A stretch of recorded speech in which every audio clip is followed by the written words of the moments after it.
Manilenyo. Sa puso ng ating bansa ay matatagpuan ang lungsod na naging saksi sa paghuhubog ng kasaysayan, kultura at pagkakakilanlan ng sambayanang Pilipino.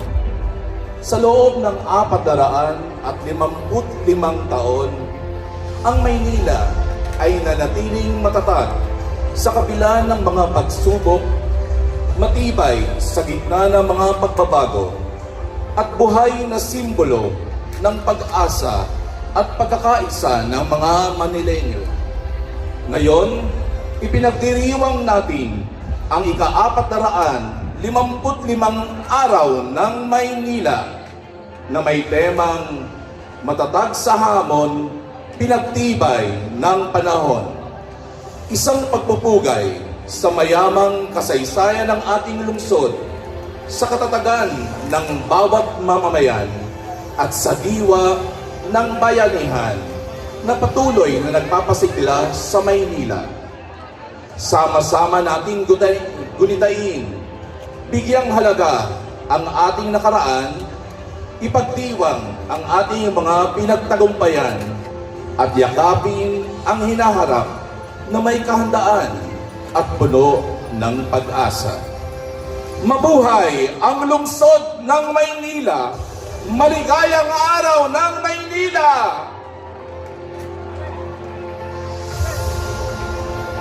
Sa pagkakataong ito, mga kapwa Manilenyo, mga kagalang-galang na lingkod bayan, mga pinapipitaganan nating panauhin, mga binibini, ginang at ginoo, buong sigla nating salubungin ng masigabong palakpakan ang taong puno ng pangarap para sa ating lungsod, ang leader sa makabagong panahon, ang ating punong lungsod, kagalang-galang Francisco Isko Moreno Tomagoso.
Ang ating punong lungsod, kagalang-galang Francisco Isko Moreno Tomagoso.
Inaanyayahan ang lahat para sa pambansang awit ng Pilipinas na pangunahan sa atin ni Binibining Sharon Quintero sa saliw ng Banda ng Maynila. Kasunod ito ang mga panalangin ng pagkakaisa na ipapahayag sa atin ni Abdul Hasan Ibarna, Co-Founder Chairman of Imam Manila NCR, at Reverend Father Miguel Ramirez, Parochial Vicar, Archdiocesan Shrine of Nuestra Senora de Guia Ermita Church. Susundan naman ng pag-awit ng Awit ng Maynila at himno ng Bagong Pilipinas.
أعوذ بالله من الشيطان الرجيم.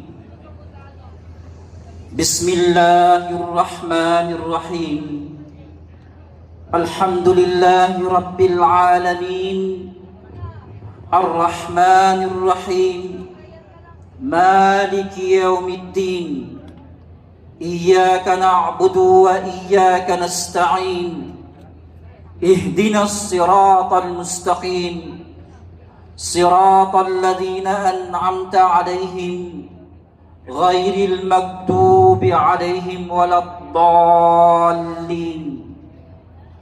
اللهم إنا نسألك توفيق في أعمالنا وفي أقوالنا، ونسألك لما تحب وترضى، وجعلنا ممن يستمعون القول فيتبعون أحسنه. O Allah, hinihiling namin sa iyo ang tagumpay at gabay sa aming mga gawain, mga salita at mga layunin. Gabayan mo kami sa mga bagay na iyong minamahal at kinalulugudan, at gawin mo kaming kabilang sa mga nakikinig sa mabuti payo at sumusunod sa pinakamainam nito. Panginoon, tagapagkupkup, tagapangasiwa ng lahat ng mga nilalang. Dito po kami mag-ipon-ipon sa araw na ito upang humingi sa iyo ng tulong at patnubay para sa kabutihan, kapayapaan, kaunlaran ng lungsod ng Maynila. Allahumma inna nas'aluka al-huda wat-tuqa wal ghina. Allahumma ij'al hadhihi baladan aminan mutma'inna warzuq ahlahu minat thamarat ya arhamar rahimin walhamdulillahi rabbil alamin.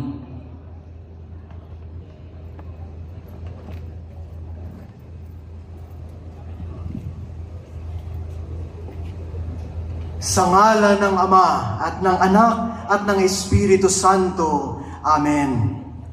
Amang makapangyarihan at maawain, pinupuri ka namin sapagkat ikaw ang lumikha at patuloy na gumagabay sa aming mahal na lungsod ng Maynila. Ikaw ang bukal ng buhay, pag-asa at bawat biyayang aming tinatanggap. Nagpapasalamat kami sa iyo para sa iyong walang sawang pagkalinga sa aming lungsod at sa katatagan ng aming mga mamamayan. Salamat sa mga biyayang iyong ipinagkakaloob at sa pagkakataong makapagtipon kami ngayon upang paglingkuran ng aming bayan.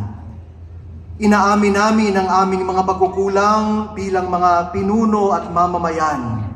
Patawarin mo kami sa mga pagkakataong nanaig ang pansariling interes kaysa sa kabutihang panlahat at sa mga panahong nagkulang kami sa pagmamalasakit sa aming kapwa. Kaya't nagsusumamo kami, patnubayan mo ang aming mga pinuno at lahat ng naglilingkod sa lungsod. Bigyan mo sila ng karunungan, katapatan at lakas ng loob upang maitaguyod ang katarungan at kapayapaan.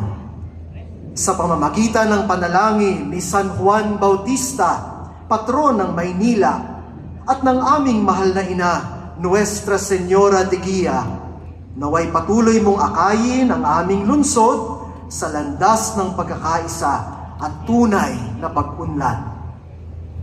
Hinihiling namin ito sa pamamagitan ni Kristong aming Panginoon. Amen. Sumainyo ang Panginoon at pagpalain tayo ng makapangyarihang Diyos, Ama, Anak, at Espiritu Santo. Amen.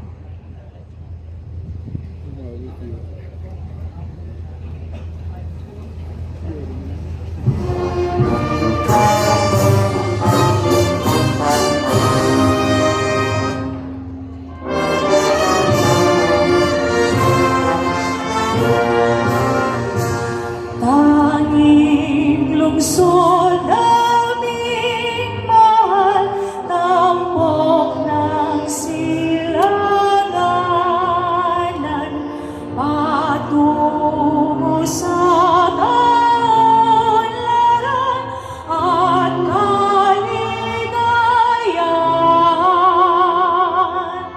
Nasa kanyang pangarap, dunong lakas pagunlad, ang Maynila'y tanging perlas ng bayan ngayon bukas. Maynila, Maynila, dalhin mo ang bandila. Maynila, oh Maynila, ating tanay itong bansa. Maynila, oh Maynila, dalhin mo ang bandila. Maynila, oh Maynila, ating tanghal itong bansa.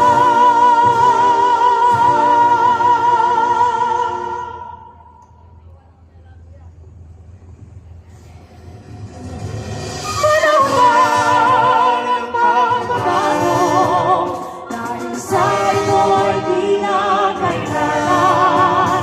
Tayo na magtulong-tulong na paunlarin ang mahal nating bayan.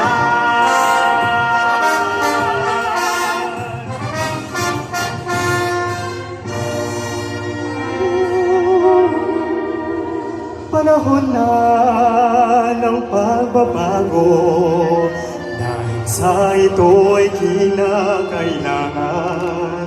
Tayo na magtulong-tulong na paunlarin ang mahal nating bayan.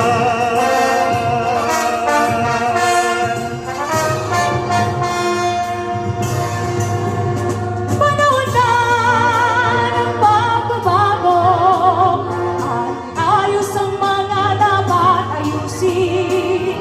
Dapat lang maging tungkulin ang bawat mamamayan dito sa ating Gawin ng pagbabago patungo sa pag-asenso. Magsikap ng mabutihan ng tuwing hawa tayo. Ipagmalaki natin sa mundo at ipamalas ang bagong Pilipino, bagong Pilipinas. Panahon na ng pagbabago. Tangilikin natin ang sarili atin. Tumarang na ugaliin. Pagsasalwa sa atin ang lahi. Panahon na ng pagbabago. At magulang sa kahit anong larangan. Ang tagumpay at karangalan. Yan ay ihandog natin sa bayan. Ilang ulit nang napatunayan ng Pilipino ang husay at lakas, kagandahan at talento. Nang makipagbalik sa kahit anong oras, ang bagong Pilipino, bagong Pilipino.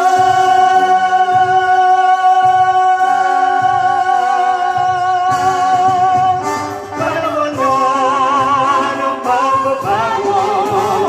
Buhay natin ay gawing maliwanag. Marami ang magandang bukas. Ang bunga ng bagong Pilipinas.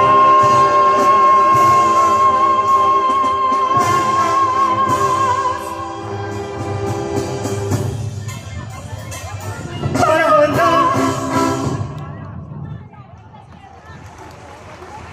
Na pong maupo ang lahat.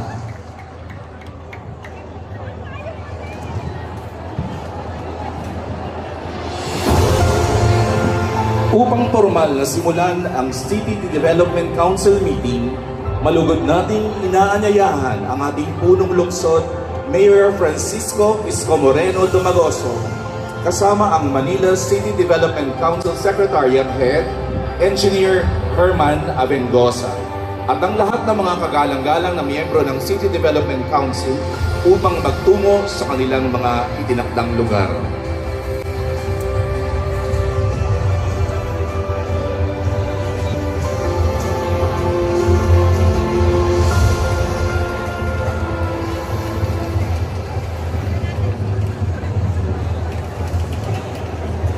Magandang araw sa inyong lahat, mga taga-lungsod ng Maynila.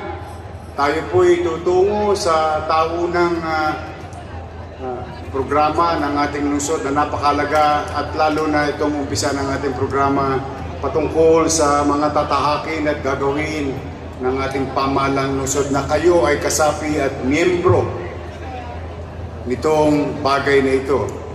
I would like to welcome each and every one of you to the 2026 Manila City Development Council. Good afternoon. As your mayor of the City of Manila, the head of the Manila City Development Council, I hereby call to order the second meeting of the Manila CDC. May we request the Secretariat to certify the presence of quorum?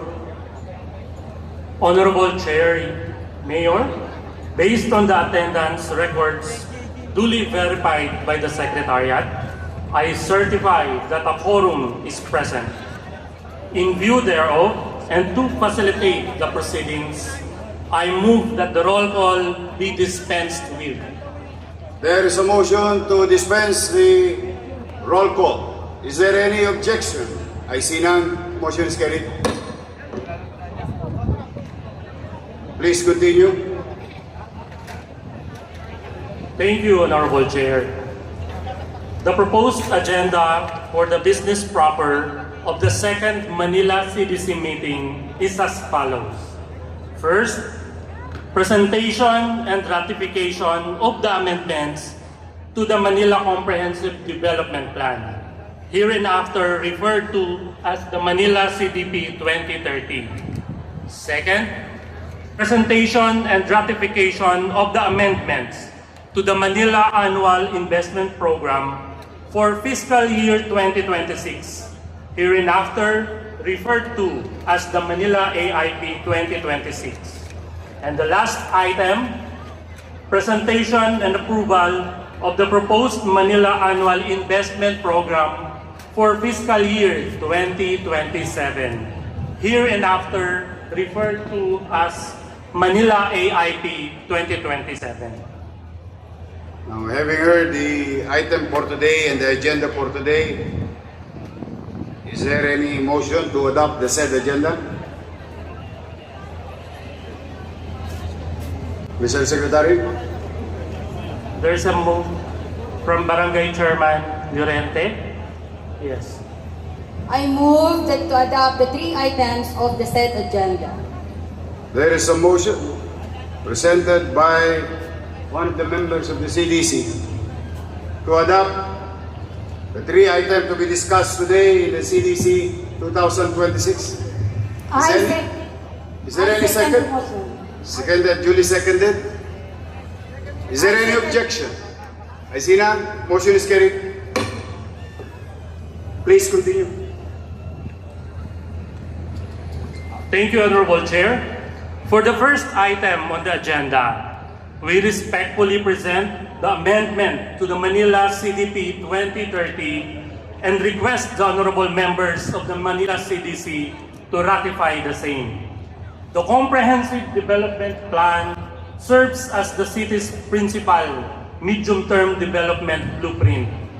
It translates our aspirations into actionable strategies, programs, projects, and activities that guide investments, policy directions, and institutional priorities towards achieving sustainable and inclusive development.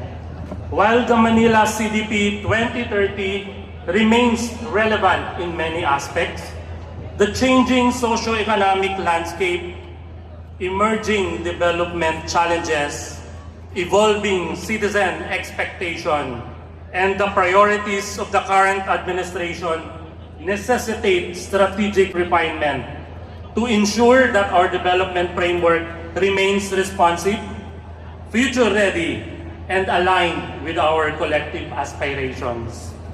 The proposed amendment do not alter the fundamental objective of advancing the welfare of every Manileño. Rather, they strengthen the plan by reaffirming our shared vision, sharpening our mission, and updating our priority agenda to better address present realities and future opportunities.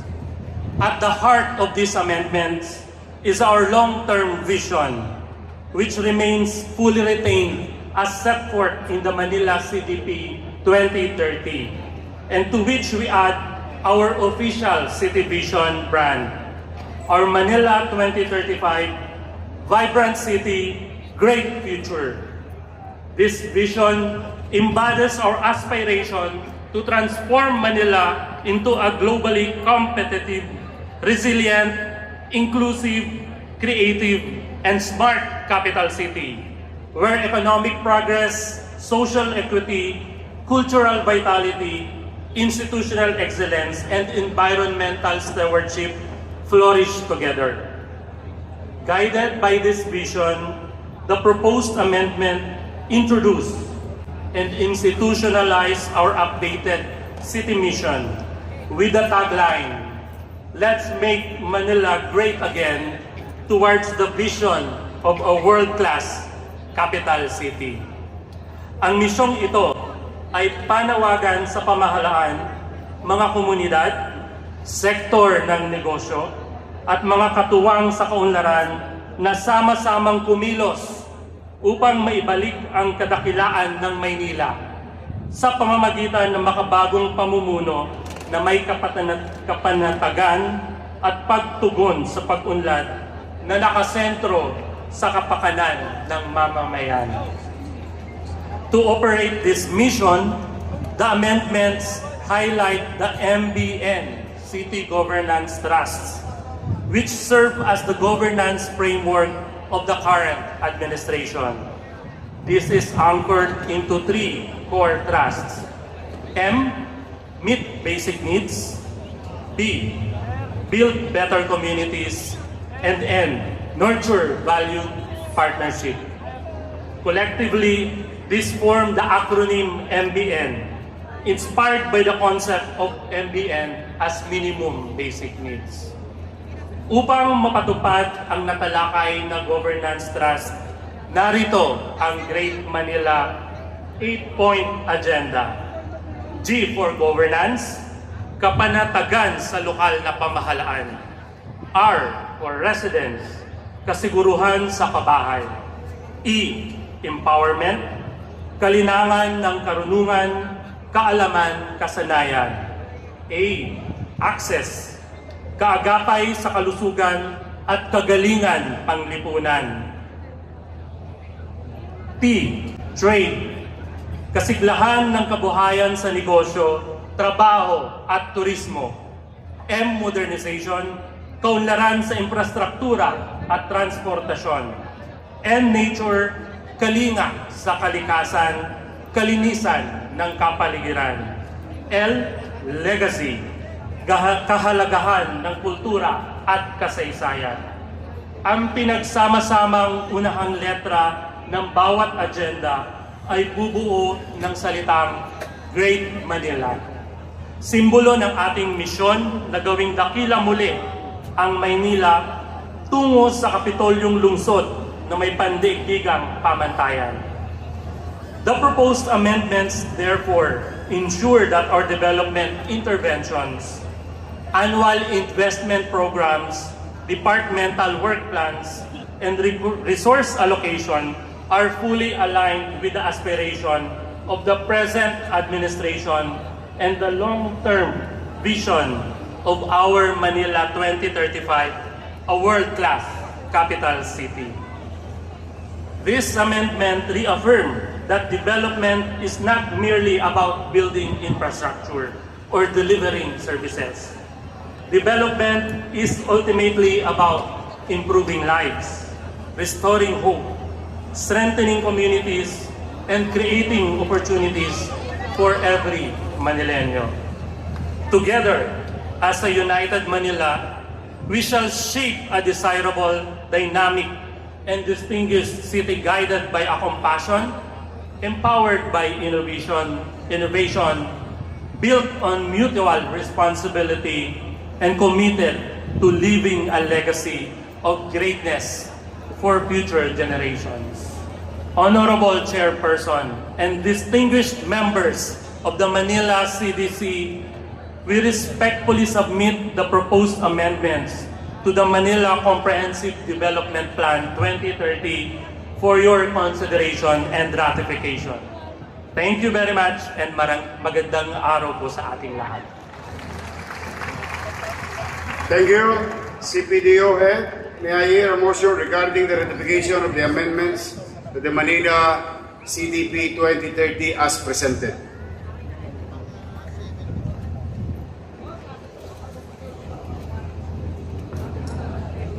Hello. Honorable Chair, I move to ratify and approve the proposed Manila CPD 2030. Is there any second to the motion? Mr. Presiding Officer, it's an honor to second the motion. Duly seconded. Is there any objection? I see none. Motion is carried. The amendments to the Manila Comprehensive Development Plan CDP 2030 are hereby ratified and approved. Next. Thank you, Honorable Chair.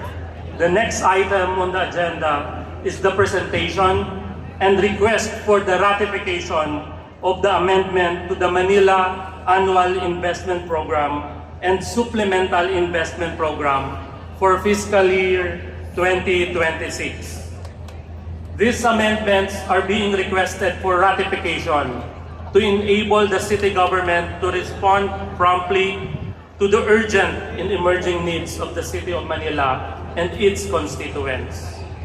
These were formulated following the review, appraisal, and prioritization of the city's socio-economic development programs, projects, and activities conducted by the Executive Committee of the Manila CDC. These are likewise supported by the city's improved fiscal position, resulting from increased local revenue generated through enhanced tax administration, efficient collection of regulatory fees, and the growing confidence of the local business community in the city government. Accordingly, the additional resources shall be allocated to the following amendment. Number 1, processing of amendment to thematic subplans of the fiscal year 2026 annual investment programs, namely the Local Council for the Protection of Children Plan and the Local Climate Change Action Plan, to ensure that modifications, deletions, and tagging of programs, projects, and activities in the city's 2026 strategic priorities are consistently reflected across these specific sectors.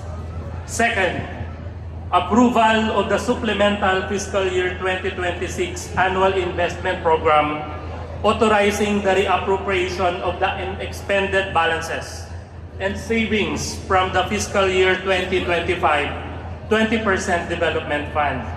These funds, totaling 384,731,000 pesos, will be allocated to city development fund projects, including health facilities, beautification, equipment, and other program projects and activities. Third, confirmation and incorporation of previously approved measures as supplemental component to the annual investment plan fiscal year 2026, which include the following: the realignment of the 2 million pesos allocation from the construction of the Balay Silangan project to the repair of the Manila City Jail female dormitory under the Peace and Order and Public Safety Plan passed by the Manila Peace and Order Council and adopted and approved by the City Council through Resolution number 323.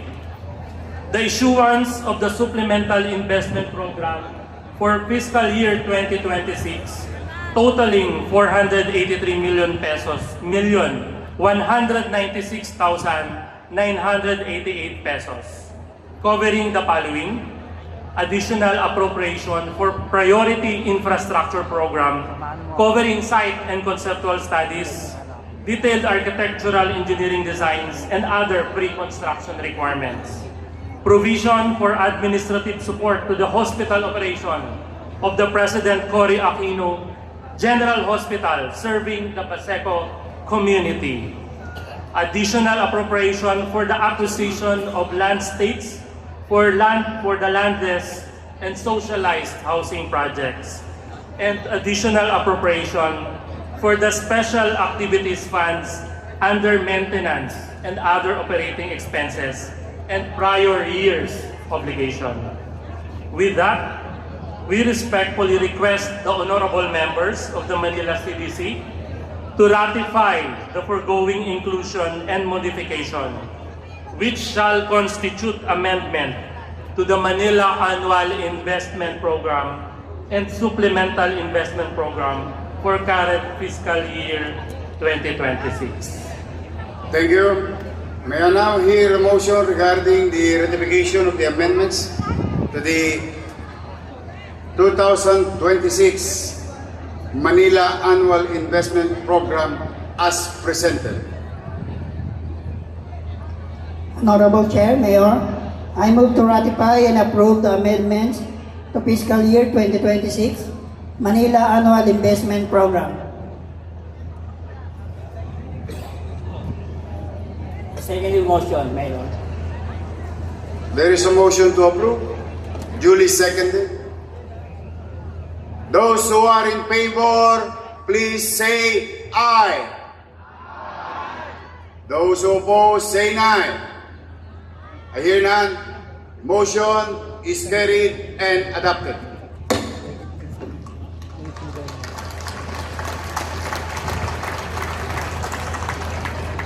Please continue.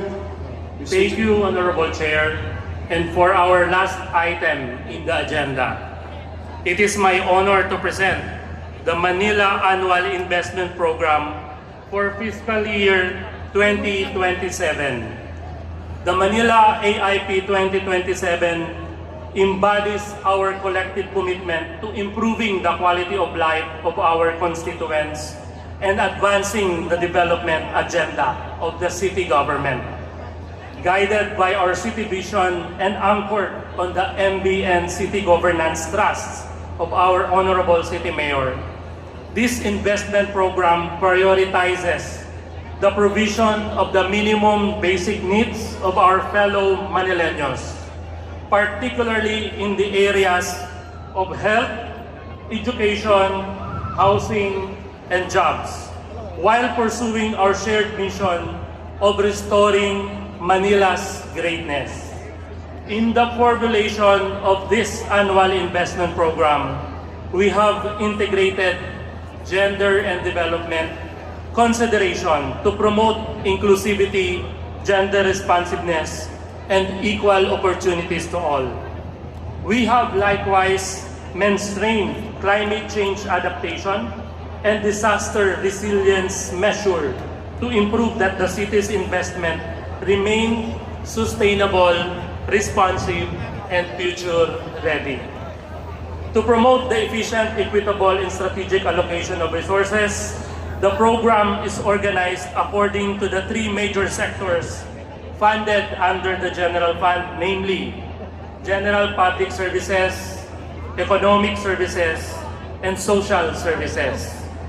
First service sector under the General Fund is the General Public Services, which are backbone of local governance, ensuring smooth and efficient operations.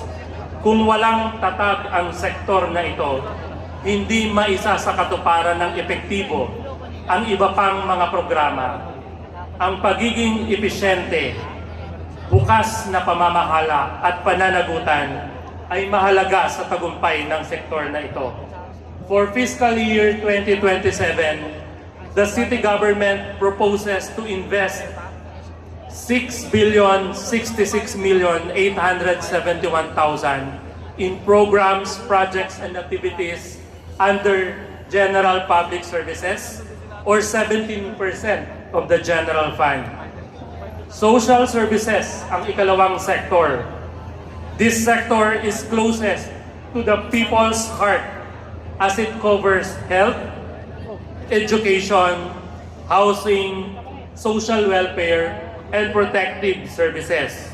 Layunin nitong mapabuti ang kalidad ng pamumuhay para sa lahat ng Manileño, lalo na ang mga kabilang sa vulnerable sectors. With an estimated allocation of 16,742,857,000, this sector receives the largest share of the investment program, accounting for 46% of its total amount. This reflects the city commitment to programs, projects, and activities that directly improve the lives and well-being of our fellow Manileños. Panghuli sa General Fund ay Economic Services na tinuguri ang drivers of growth. This sector focuses on strengthening the city's economic base through local infrastructure, tourism promotion, among others. Projects and programs that stimulates local business activity, generating jobs, and fostering self-reliance among our communities. The projects, programs, and activities under this sector approximately amount to 5,977,469,000, or 16% of the total proposed annual investment.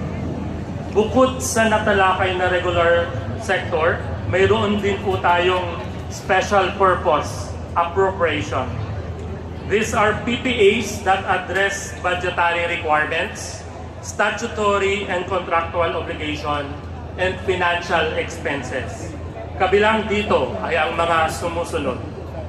20% Development Fund, a critical funding source for infrastructure, social, environmental, and economic development projects that directly benefit our constituents.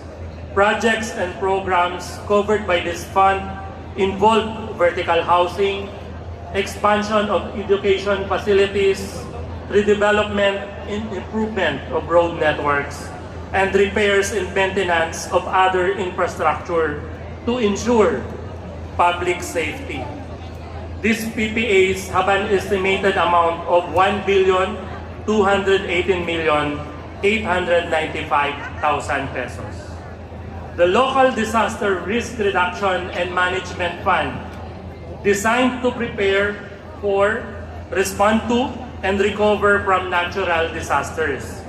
This fund is even more crucial today as we continue to face the real impacts of climate change, which demand preparedness and resilience.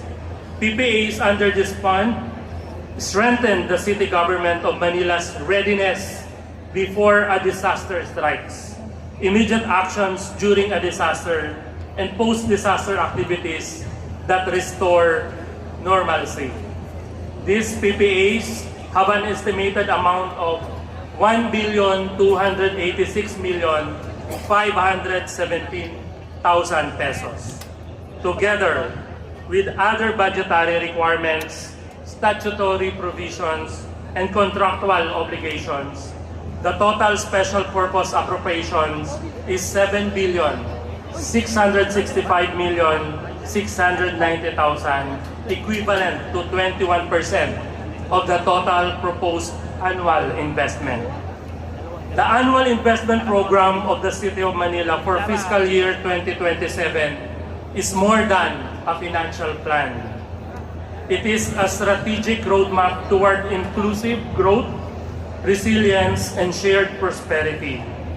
Guided by our collective vision and anchored on the MBN, City Governance Trusts of our Honorable Mayor, this investment program prioritizes the minimum basic needs of our fellow Manileños while ensuring the prudent, efficient, and accountable utilization of public resources for the continued development of our city. With your approval and support, we can transform this investment program into meaningful action and concrete results. Together, as a united Manila, let us move forward with shared commitment to restoring Manila's greatness and securing brighter future for all. Maraming salamat po. In view of the foregoing, we respectfully request the honorable members of the Manila CDC to approve and adopt the Manila Annual Investment Program for fiscal year 2027 amounting to 36,452,887,000. Thank you.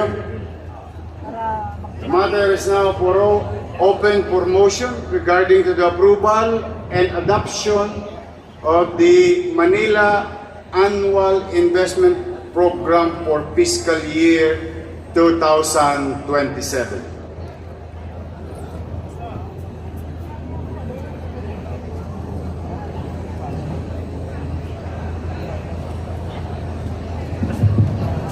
Honorable Chair, I move that the Manila City Development Council approve and adopt the Manila Annual Investment Program for fiscal year 2027. As presented and favorably endorse the same to the Sangguniang Palusod ng Maynila for appropriate action. I second the motion. There is a motion presented and duly seconded. Now, may I present to the members those who are in favor of the approval of the said motion, say aye. Those who oppose it, say nay. I hear none. Motion is carried. the Manila Annual Investment Program for the fiscal year 2027 is hereby approved and adopted and shall be endorsed sa Sangguniang Panglungsod ng Maynila for appropriate action. Now, therefore, is there any other matters that we will discuss today? None po, Mr. Mayor. Secretariat? None po, Mayor. There's only 3 items in our agenda. Is there any more? Chairman Dea, do you have anything to say? Honorable Chair, I move to adjourn the second meeting of Manila City Development Council. There is a motion to adjourn. Is there any second to the motion? Your Honor, I second the motion. Duly seconded by Chairman Beautiful Ian.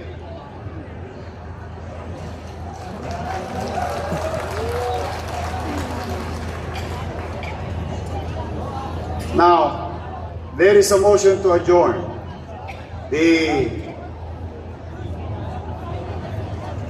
2026 Manila City Development Council meeting.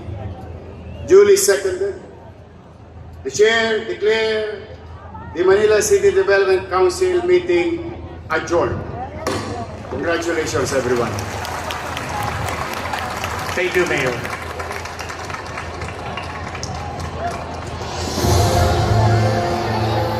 Sa pagtatapos ng ating City Development Council meeting, taos-puso nating pinasasalamatan ang lahat ng mga opisyal, kinatawan ng iba't ibang sektor, at makakatuwang ng pamahalaang lungsod ng Maynila sa inyong oras, pakikilahok at mahalagang ambag ng mga ideya at rekomendasyon.